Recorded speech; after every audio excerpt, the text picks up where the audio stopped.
Hello and welcome to this edition of Howzzat after the Game 3 of IPL 2020. With me is Vijay. Vijay, good morning. It's nice to have you back again. A very good morning, Rajaraman, and what an exciting match in the sense we got to see some youngsters, some veterans excelling on this big IPL platform.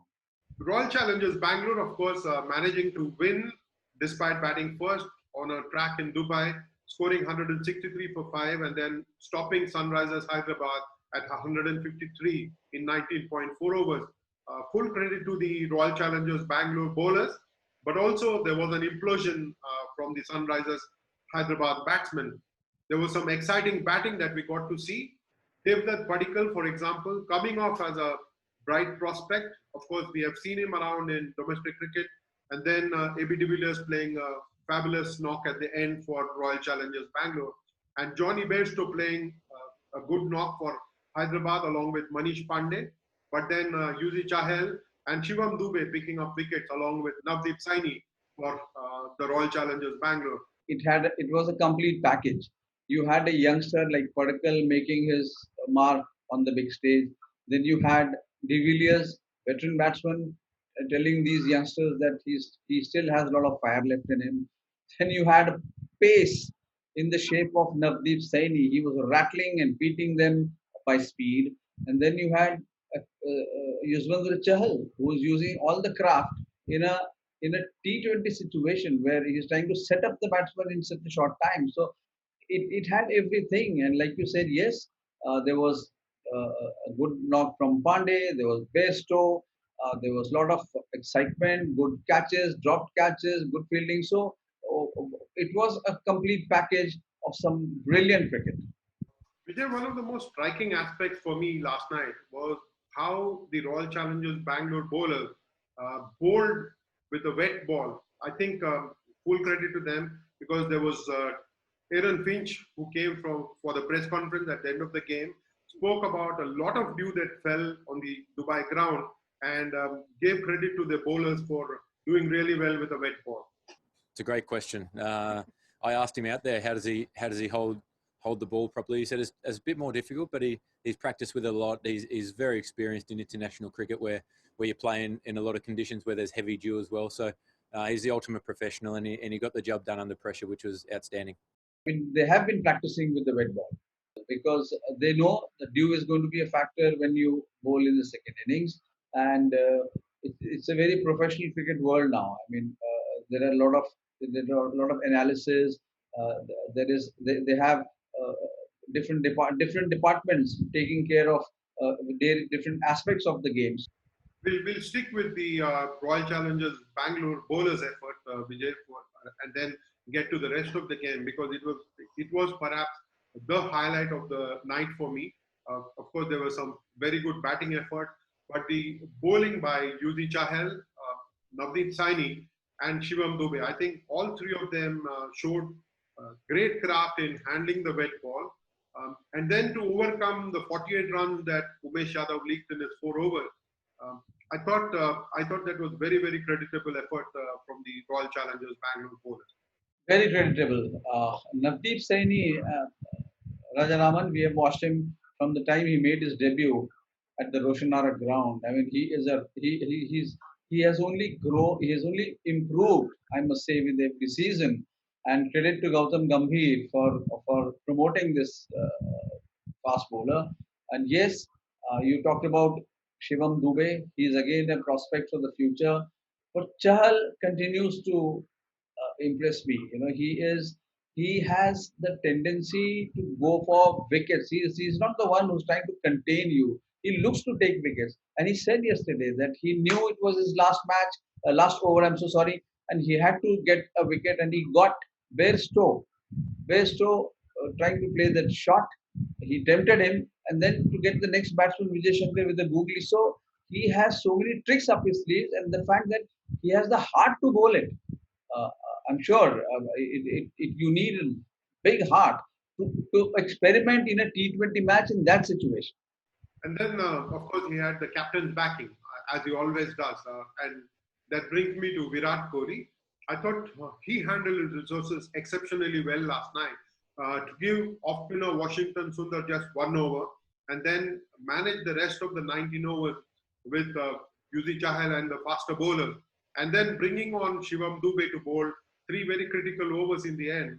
I thought Virat managed his resources really, really well last night. Yeah, he led by example. I mean, he couldn't get going as a batsman, so he knew he had to. He was in complete control right through the Hyderabad innings.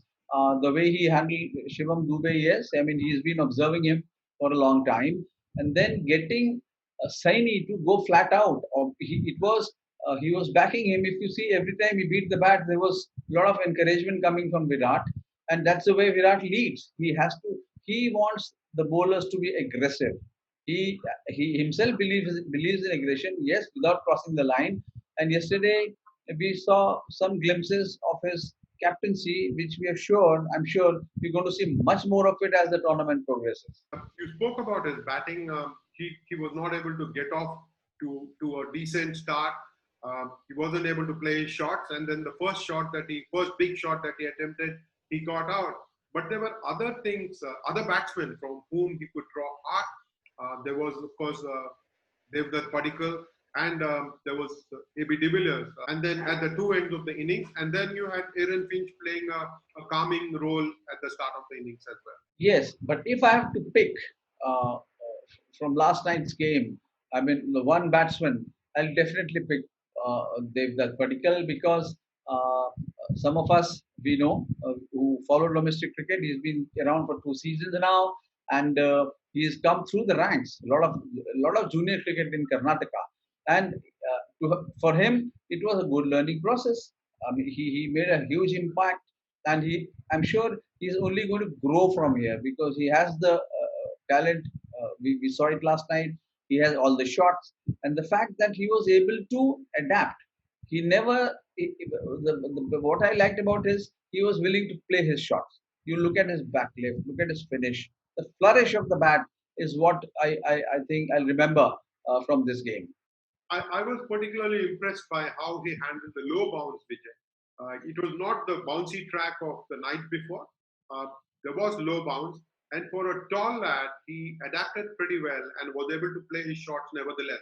I thought the way in which he managed the bounce was very critical. It tells you of the maturity of the young batsman. It also tells you how eager he is to learn from the master. There is Virat Kohli in the dressing room, the world's best batsman, arguably. And then there is A.B. de Villiers. For a youngster to learn from conversations from these two wonderful batsmen, and then, of course, there are people like Dale Steyn, whose brains he can pick, and there is Simon Katich, the coach, who must have made a difference to how RCB approached this game. We will now quickly shift our focus to how the Hyderabad bowlers managed. They did not have too many wickets, quite surprising given the fact that they opted to bowl first on the track, Vijay. And especially when you consider that Bangalore picked up 10 wickets with a wet ball, Hyderabad will be a little disappointed, even though they did well to contain RCB to 160. See, Hyderabad will not have to worry much about their bowling. There is a lot of promise there. It's the batting, the lower half batting, which is going to be a constant cause of worry unless one of the top order batsmen stays on and plays an innings beyond the 16th, 17th, 18th over. Hyderabad is going to have a problem at hand, and it is better they address this at the earliest because it has champion stuff. There are some players who can make a big impact in this tournament. So it is the batting which I think is going to cause them problems. Last night, David Warner mentioned how Kane Williamson is not 100% fit. Obviously, he would be a shoe-in, an automatic entry, an automatic choice in the 11 whenever he's fit, the New Zealand captain. But without him, the middle order seemed to struggle a little bit. It was pretty clueless. The implosion, the manner in which someone experienced like Vijay Shankar got out, first ball to a googly, very clearly not able to read either off the hand or in the air, and then being bowled through the gap between bat and pad. Also, you would have expected youngsters like Garg and Abhishek Sharma to show some kind of maturity and attempt to stay at the wicket rather than play those big shots and get out.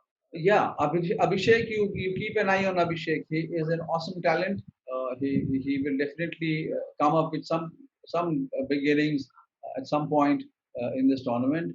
And yes, once Kane Williamson comes back, he will have a calming effect. He will be the guiding force, if you ask me, for Hyderabad. David Warner's form will obviously be very critical.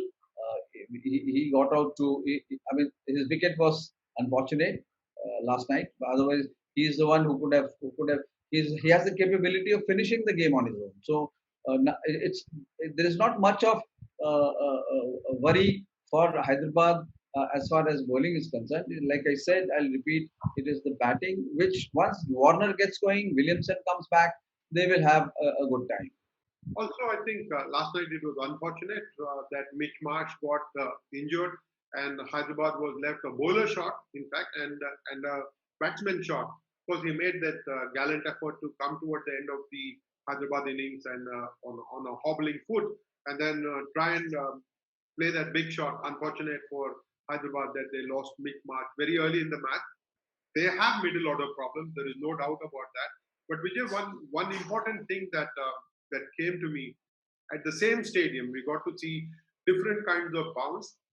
But the due factor is always going to make the captains who win the toss think of bowling first rather than think of batting first. Typically, in a T20 game, you would want to bat first. But here, because of the due factor, I think the captains will consistently want to bowl first. But Hyderabad's result last night may make some captains think a second time. They will, and let me tell you, I don't think this is going to be a big factor. People do talk of toss becoming very important, but you will have to, at some point, as professionals, adjust, adapt, come to terms with the kind of pitch you're going to counter, and similarly, your tactics will also change. I mean, you are playing in a very competitive world of cricket today, so I will not be surprised if there are changes in batting order, there are changes in the bowling order, just to counter, to keep that intrigue alive in every game. So expect some tactical innovations in this in the matches remaining in the tournament. One very important factor from the Hyderabad innings, Vijay, and especially when the team knew that David Warner was run out pretty quickly, unfortunate manner in which he got out, and then there was Mitchell Marsh who was not going to be available. Despite that, for Manish Pandey to try and take on Chahal when he did, with just a few balls, few deliveries left of Yuzvendra Chahal, would it be down to bad shot selection, or would it be down to the fact that the bowler was working on the mind of the batsman by pegging him down consistently? No, Rajaraman, I think here the role was the team management, the think tank. They should have simply, of course, I am saying in hindsight, they should have known that Chahal is the best bowler of the day. So see off his overs. I mean, why do you want to take on Chahal? If Pandey had been a little more, what should I say, cautious, he wouldn't have played that shot. Same goes for Bairstow or even Vijay Shankar. They shouldn't have taken on the best bowler. I mean, it is basic of basic batting approach in a game that you don't take on the best bowler. You wait for the bad bowlers. And here I think I would say the team management or the think tank or the coach probably they made a mistake in reading the situation. David Warner spoke last night after the game, and we got to see it. He said he's not going to speak to the youngsters about the way they batted. He's just going to let them go out there and express themselves. We wouldn't have put them in the middle order if we didn't think they were good enough. And if there's anyone who wants to criticise the middle order batting, it's something I haven't really seen out there before. Some three bizarre dismissals. I've encouraged them to keep playing their way and not think too much about the scenario or the situation out there. We've got to really rely on our senior players to guide those guys out there in the middle. And if so happens to be two youngsters out there, my message was just to play their natural game. At the end of the day, it's the only way you can learn. It can be difficult at times. You know, it's pressure environment, 100 million people watching this. Just got to keep it calm, keep it simple for them. I think it is a good form of leadership. But if they're going to consistently be failing like this, then at some point of time, the captain or the coach will have to step in and speak to the youngsters. It is strange to be watching IPL without spectators. David Warner spoke about how it is difficult for the players not to be entertaining fans at this point of time in the stadium. But I think it is the new normal, and they will all have to get used to how the stadiums are going to be empty, at least for the time being.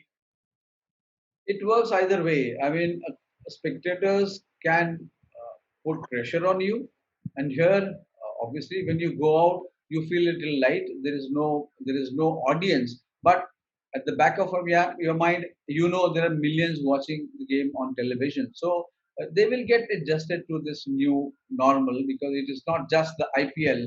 As the season progresses, you will get to see test matches or maybe limited overs matches also being played in front of nobody. So it is they will get used to it, and it must have been a very new experience for some of the players, youngsters especially.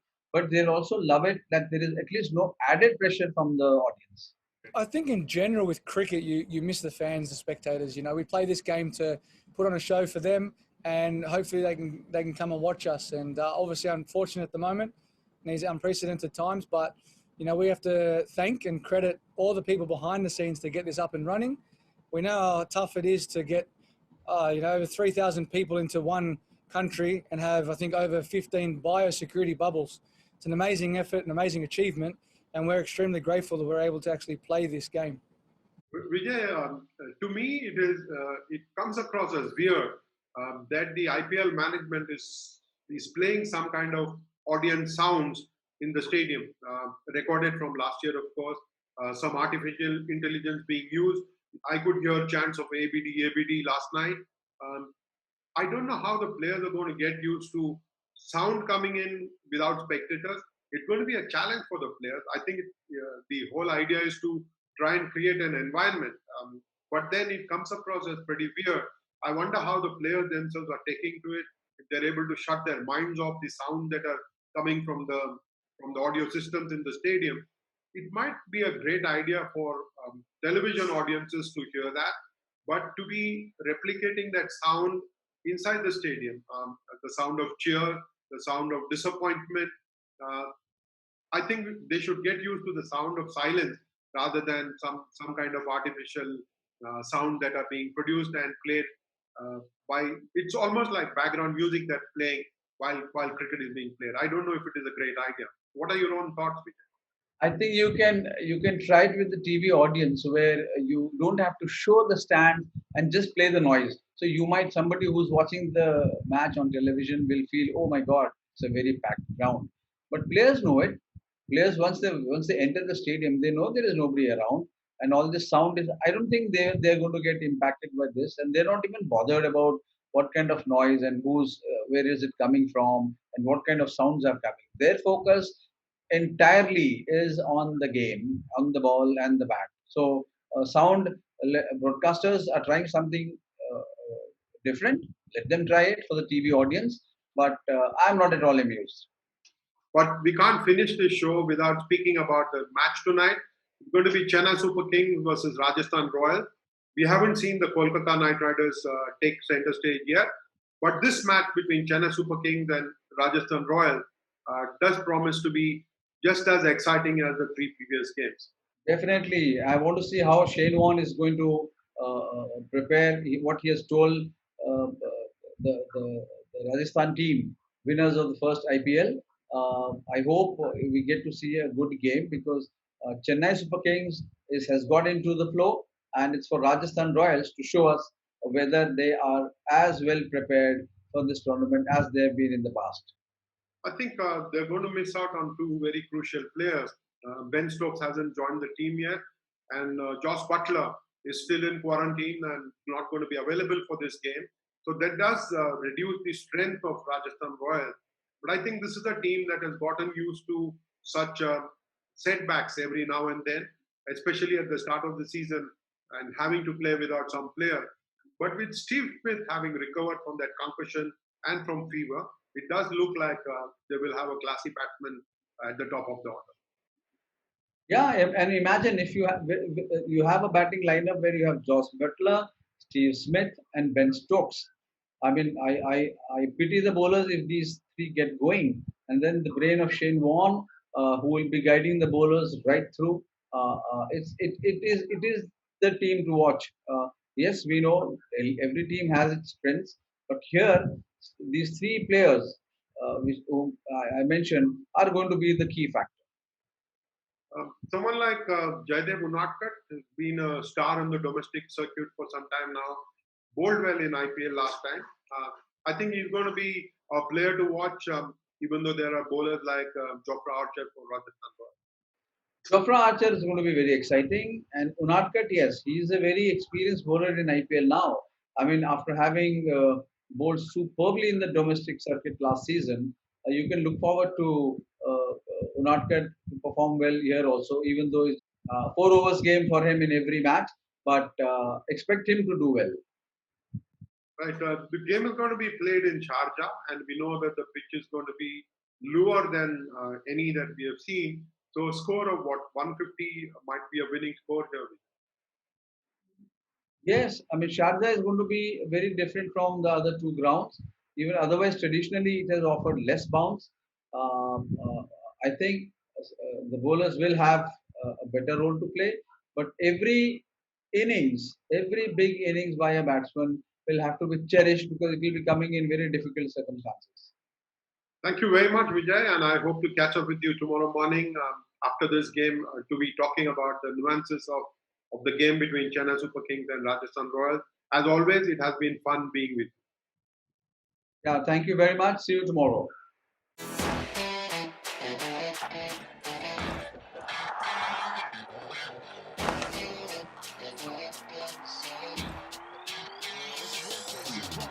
Thank you.